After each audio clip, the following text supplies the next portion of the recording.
أعوذ بالله من الشيطان الرجيم ما أصاب من مصيبة في الأرض ولا في أنفسكم إلا في كتاب من قبل أن نبرأها إن ذلك على الله يسير لكي لا تأسوا على ما فاتكم ولا تفرحوا بما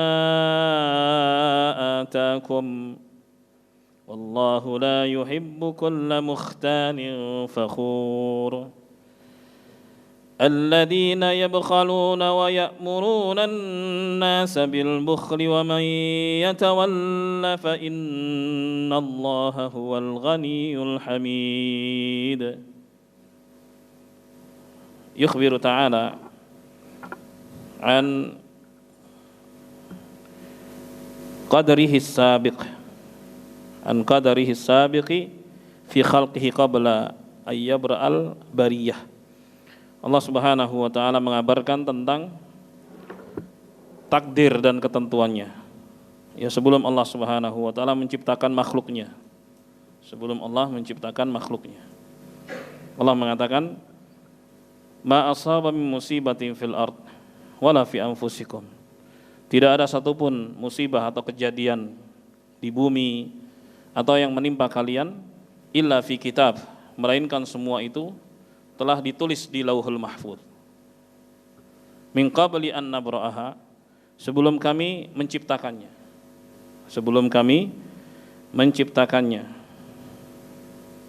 Baik.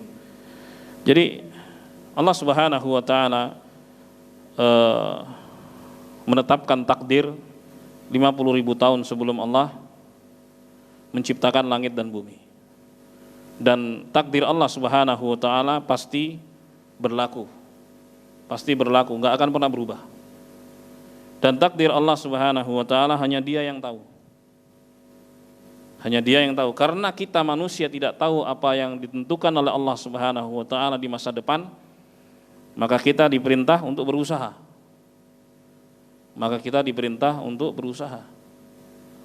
Ya, karena memang kita enggak tahu masa depan. Tapi Allah Subhanahu wa taala yang tahu masa depan dan tahu segala sesuatu, ya, penetapan takdir itu berdasarkan keadilan Allah Subhanahu wa taala.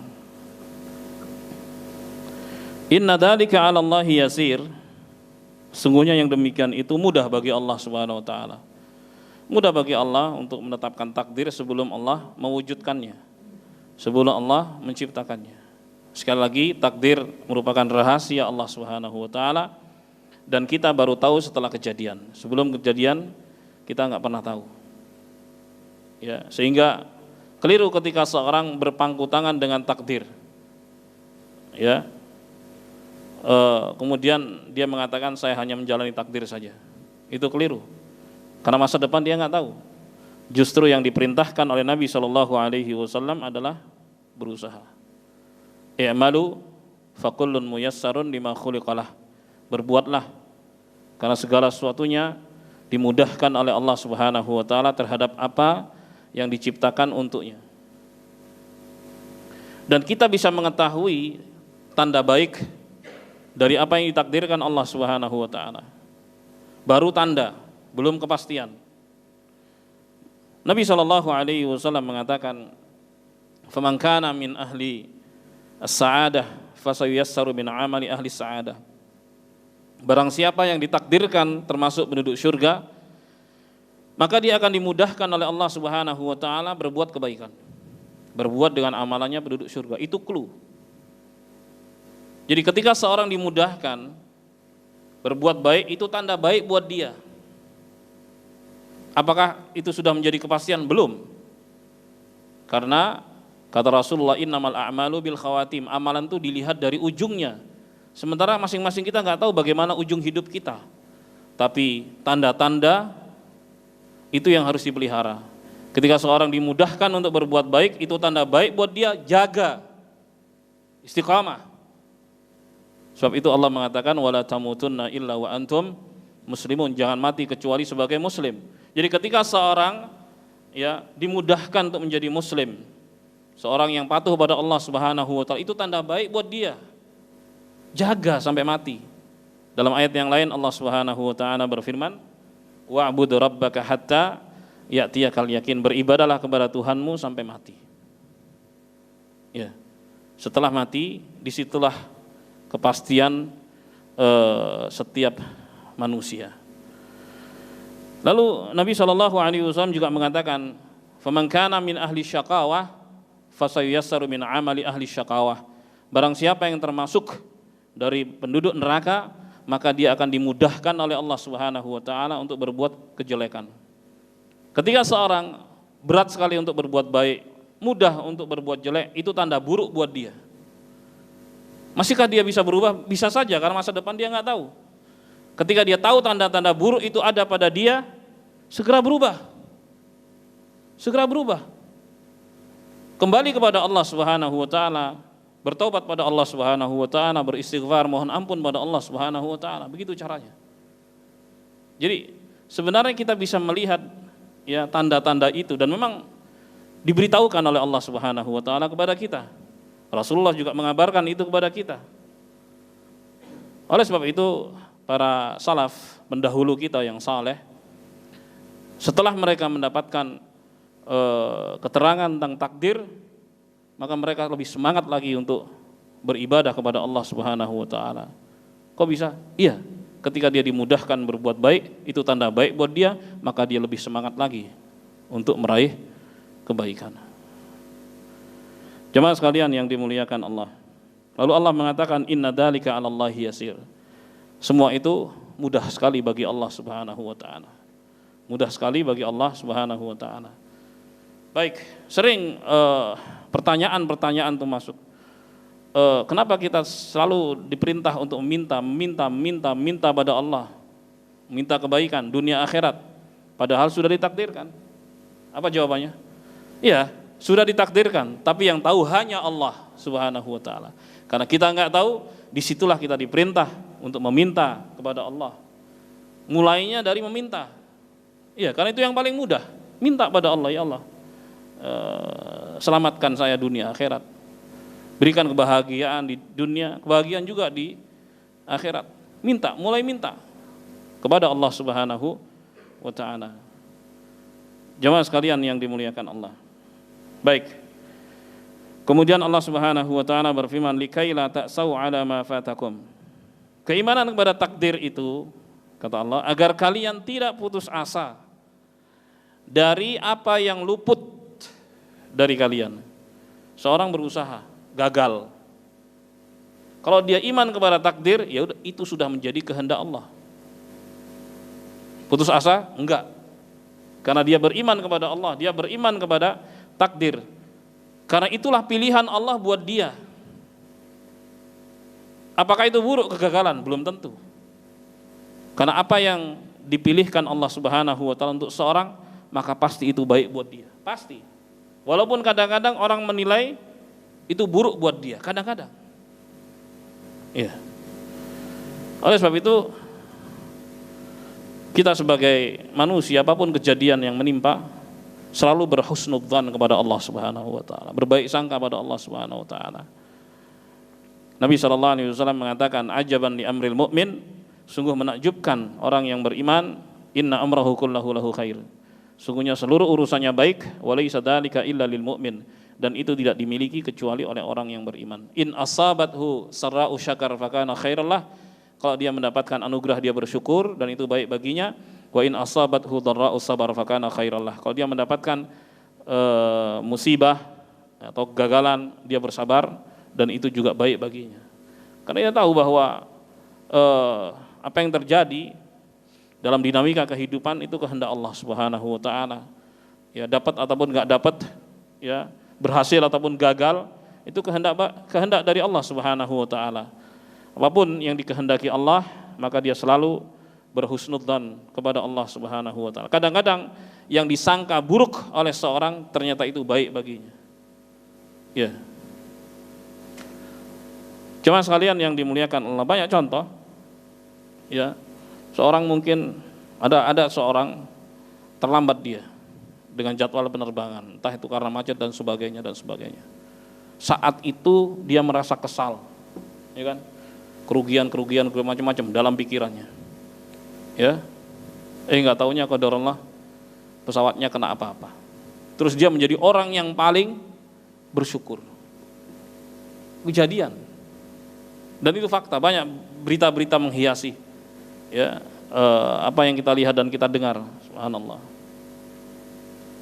Jadi ketika kita mendapatkan apapun ya, kalau itu baik bersyukurlah pada Allah. Kalau itu buruk maka bersabarlah. Seperti yang Allah firmankan di sini, likaila ta'sau ala ma fatakum. Keimanan kepada takdir itu agar kalian tidak putus asa, tidak kesal, tidak marah terhadap apa yang gagal, apa yang luput dari kalian. Gampang move on. Ya, cepat sekali bangkit, enggak terpuruk. Wala tafrahu bima atakum, dan kalian tidak berbangga, kebanggaan yang mengantarkan kepada kesombongan ketika Allah memberikan anugerah pada kalian. Maksudnya apa? Karena disadari bahwa apa yang didapat itu dari Allah Subhanahu wa taala, bukan karena kepandaian, bukan karena kemahiran, bukan karena macam-macam. Ya, karena banyak sekali seperti teman-teman kita, satu angkatan, satu kolega dan seterusnya, ya bahkan ada yang lebih pintar dari kita, ternyata setelah berjalan sekian lama kehidupannya berbeda-beda. Taib. Itulah rahasia dari Allah Subhanahu wa taala. Kehidupan akan selalu begitu, naik dan turun. Dan itu merupakan ujian dan cobaan dari Allah Subhanahu wa taala bagi manusia. Apakah manusia tetap konsisten dalam beribadah kepada Allah? Karena manusia diciptakan di bumi ini untuk menghamba kepada Allah. Wa ma khalaqtul jinna wal insa illa liya'budun. Tidaklah aku ciptakan jin dan manusia melainkan agar mereka beribadah. Dan itu tujuan utama manusia diciptakan di sini. Adapun anugerah ataupun musibah itu adalah cobaan-cobaan yang mengguncang konsistensi seorang dalam beribadah. Orang yang beriman mendapatkan anugerah tetap dia istiqamah, ibadah pada Allah Subhanahu wa taala. Orang yang beriman ketika mendapatkan musibah tetap dia konsisten dalam beribadah kepada Allah Subhanahu wa taala. Guncangan-guncangan itu tidak berpengaruh sama sekali karena dia beriman kepada takdir Allah Subhanahu wa taala. Dia tahu hakikat hidup di dunia. Begitulah memang yang dikehendaki oleh Allah Subhanahu wa taala, dan yang pasti di akhirat akan dibalas ya atas kesabaran dalam menjalani kehidupan di dunia. Jemaah sekalian yang dimuliakan Allah, kemudian Allah menutup, wallahu la yuhibbu kulla mukhtalin fakhur, dan Allah Subhanahu wa taala tidak menyukai setiap orang yang sombong dan congkak. Apanya dia yang sombongin? Padahal itu merupakan anugerah dari Allah Subhanahu wa taala. Toh kita semua lahir tidak membawa apa-apa, meninggal pun tidak membawa apa-apa. Lalu apa yang dibanggakan di situ? Makanya Allah mengatakan Allah nggak suka ya kepada setiap orang yang sombong dan congkak. Itu karena apa yang didapat oleh hamba itu semua dari Allah Subhanahu wa taala. Lalu siapa mereka yang sombong dan congkak? Allah katakan alladzina yabkhaluna wa ya'muruna an-nasa bil bukhl. Itu orang-orang yang pelit dan mengajak manusia untuk pelit. Bersikap individual. Enggak peduli dengan orang lain sama sekali. Jauh ataupun dekat. Orang itu dekat ataukah orang itu jauh, enggak peduli. Ya. Maka ini orang yang sombong cirinya. Wa man yatawalla, dan barang siapa yang berpaling, fa innallaha huwal ghaniyyul hamid, maka sungguhnya Allah Subhanahu wa taala itu maha kaya lagi maha terpuji. Jadi Allah enggak butuh dengan hambanya sama sekali. Jemaah sekalian yang dimuliakan Allah. Kemudian kita masuk ayat berikutnya, ayat 25. Laqad arsalna rusulana bil bayyinati wa anzalna ma'ahumul kitaba wal mizana liyaquman nasu bil qist. وأنزلنا الحديد فيه بأس شديد ومنافع للناس وليعلم الله من ينصره وَلِيَعْلَمَ اللَّهُ مَن يَنصُرُهُ وَرُسُلَهُ بِالْغَيْبِ إِنَّ اللَّهَ قَوِيٌّ عَزِيزٌ. Allah Subhanahu wa taala berfirman, "Wa ma arsalna rusulana bil bayyinat." Laqad arsalna rusulana bil bayyinat. Sungguh kami mengutus utusan-utusan kami dengan al-bayyinat, maknanya al-mu'jizat. Wal hujjajil bahirat, dan hujjah-hujjah atau argumentasi yang jelas dan gamblang. Wad dalailil qati'at, dan petunjuk-petunjuk yang pasti dari Allah Subhanahu wa taala. Wa anzalna ma'ahumul kitab, dan kami turunkan pula bersama mereka Alkitab, kitab dari Allah Subhanahu wa taala. Wal mizan, dan juga keadilan. Apa yang mereka putuskan itu adalah keadilan. Karena yang mereka sampaikan dasarnya adalah wahyu dari Allah Subhanahu wa taala. Jemaah sekalian yang dimuliakan Allah. Kemudian kata Allah Subhanahu wa taala, liyaquman nasu bil qist. Apa tujuannya? Kenapa Allah mengutus para rasul? Allah sertakan mukjizat kepada mereka, bukti-bukti yang nyata, agar manusia itu tegak di atas keadilan. Tujuannya itu. Enggak boleh ada kesewenang-wenangan. Tujuan risalah dari Allah yang dibawa oleh utusan-utusan Allah Subhanahu wa taala itu semua agar manusia menegakkan keadilan. Itu fungsinya. Karena aturan-aturan Allah Subhanahu wa taala itu pasti adil. Ya, berbeda dengan aturan manusia, buatan manusia, ada yang kurang ini, kurang itu, sebagaimana yang membuat manusia penuh dengan kekurangan. Tapi Allah Subhanahu wa taala pencipta alam semesta, dialah yang berhak untuk mencipta dan dialah berhak untuk mengatur. Ala lahul khalqu wal amr. Ketahuilah, yang berhak untuk mencipta dan mengatur hanya Allah Subhanahu wa taala. Maka aturannya pasti adil. Kata Allah Subhanahu wa taala, wa tammat kalimatu rabbika sidqan wa adla. Dan sempurna kalimat-kalimat Tuhanmu wahai Muhammad sallallahu alaihi wasallam, kebenarannya dan keadilannya. Karena dia pencipta manusia, pencipta alam semesta, tahu bagaimana kondisi ciptaannya. Jemaah sekalian yang dimuliakan Allah. Jadi betul-betul ketika datang aturan Allah Subhanahu wa taala, ini halal, ini haram, ini perintah, ini larangan, itu selalu berdasarkan keadilan. Karena Allah Subhanahu wa taala Maha Adil. Berbeda dengan aturan-aturan yang dibuat oleh manusia. Karena manusia banyak kekurangan, maka buatannya pun juga banyak kekurangan. Sana sini pasti ada yang bolong dan lowong dan sebagainya, dan bahkan ada yang memang sengaja dibuat untuk kepentingan-kepentingan tertentu, kepentingan-kepentingan manusianya. Allahumma musta'an. Jemaah sekalian yang dimuliakan Allah. Jadi begitulah Allah Subhanahu wa taala mengutus para rasul disertai dengan mukjizat, disertai dengan dalil-dalil dan argumentasi yang kuat, ya, yang menunjukkan benarnya utusan-utusan Allah Subhanahu wa taala tersebut. Artinya ketika manusia percaya bahwa itu adalah utusan Allah Subhanahu wa taala, maka yang disampaikan itu adalah dari Allah Subhanahu wa taala. Itu poinnya.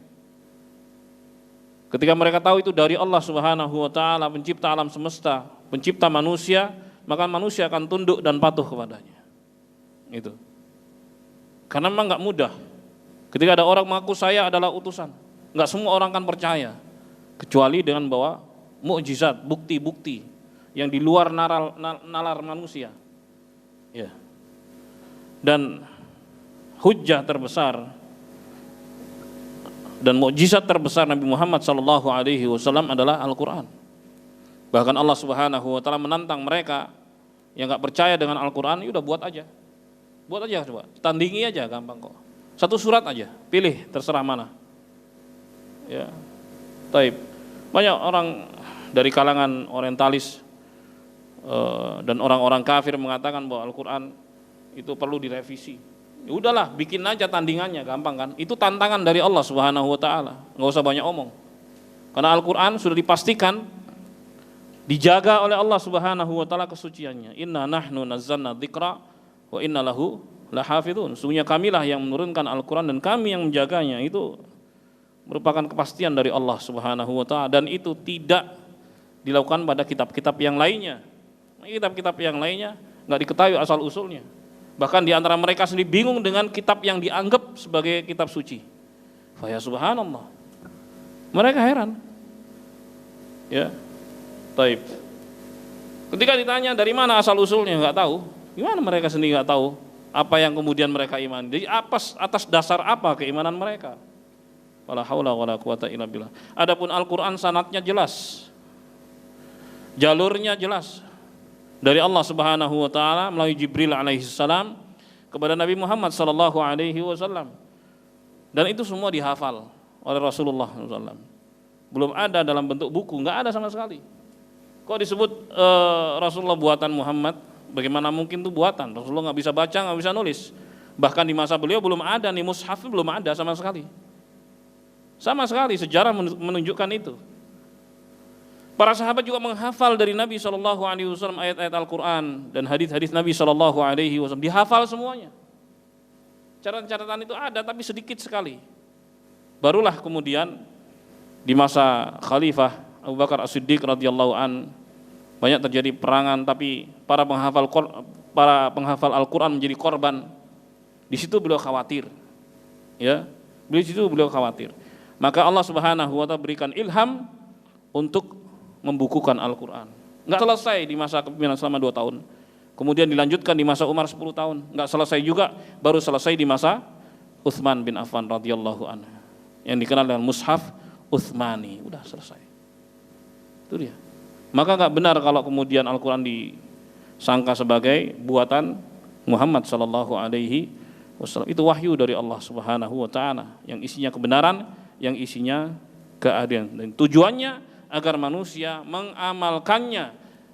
Siapa yang berharap keadilan, amalkan Al-Quran. Siapa yang berharap kebenaran, amalkan Al-Quran. Karena itu dari Sang Pencipta kita semua, pencipta alam semesta, yaitu Allah Subhanahu wa ta'ala. Akan tapi enggak semua orang mau menerimanya.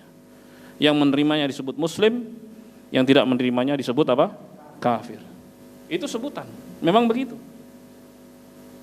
Jemaah sekalian yang dimuliakan Allah.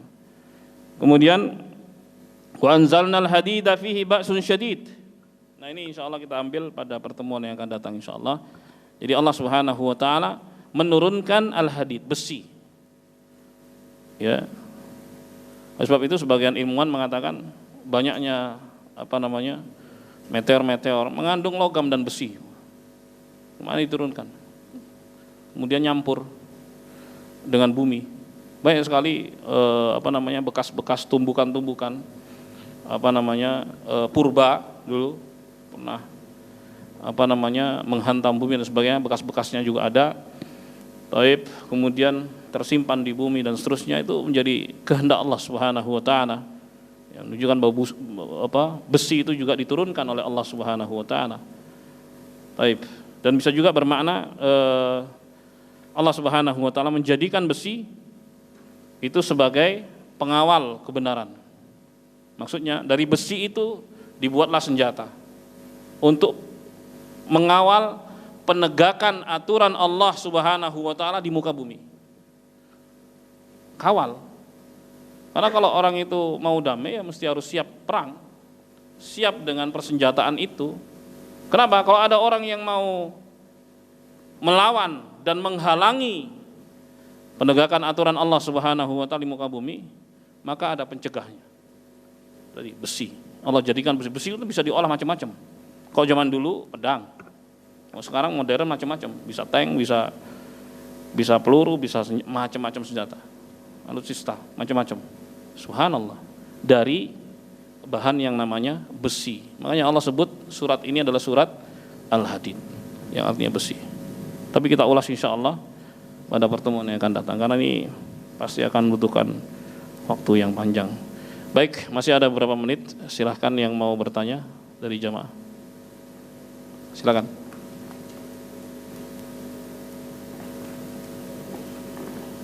Ayo.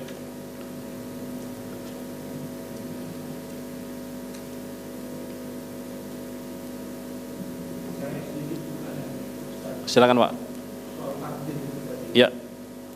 Apakah manusia bisa atau Allah bisa membatalkan takdir ini, menolakkan? Baik. Jawabannya enggak, karena memang Allah kehendaki takdir pasti berlaku. Enggak akan pernah berubah. Cuman mungkin maksudnya begini, ada ayat yang berbunyi innallaha la yughayyiru ma biqaum hatta yughayyiru ma bi anfusihim. Sungguhnya Allah tidak akan merubah suatu kaum sampai mereka mau merubahnya. Itu kan? Ya, perubahan itu begini, Pak. Dikatakan itu sebuah perubahan kalau diketahui awalan dan akhirannya. Misalnya, tadinya merah jadi hijau, atau sebaliknya, tadinya hijau jadi merah, berubah kan? Taib. Ayat ini berbicara ya terkait seorang yang menatap masa depannya. Jadi kita sekarang nih manusia, sekarang startnya apa kondisinya? Kondisinya ada kekurangan, bisa enggak nanti di masa depan berubah kepada yang lebih baik? Itu pertanyaan. Jawabannya apa? Ya bisa, mungkin, sangat mungkin kan? Sangat mungkin kan? Tapi pertanyaannya, apakah itu merubah takdir yang ada di Lauhul Mahfuz? Apa jawabannya? Tidak. Gitu loh. Jadi start sekarang, kalau seorang pengen lebih baik, ya berubahlah. Apakah lebih giat belajarnya, lebih giat bekerjanya, dan sebagainya. Minta bantuan kepada Allah Subhanahu wa taala. Sebab itu Nabi mengatakan untuk menatap masa depan, ihris ala ma yanfa'uk. Bersemangatlah untuk meraih apa yang bermanfaat bagimu. Wasta'in billah, mintalah bantuan kepada Allah, wala ta'jaz, dan jangan merasa lemah. Jadi ini hadis menafsirkan tadi. Ini bagi orang yang ingin menatap masa depan lebih baik. Bisa. Tapi ingat perubahan dari startnya, dari awal itu menuju yang lebih baik. Maka disebut sebagai perubahan. Gitu. Tapi takdir Allah Subhanahu wa taala yang di Lauhul Mahfuz enggak akan pernah berubah. Itu maksudnya. Berikutnya, silakan.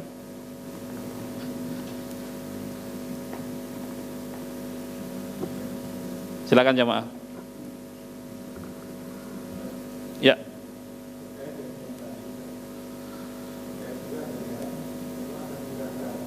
Iya, oke. Iya.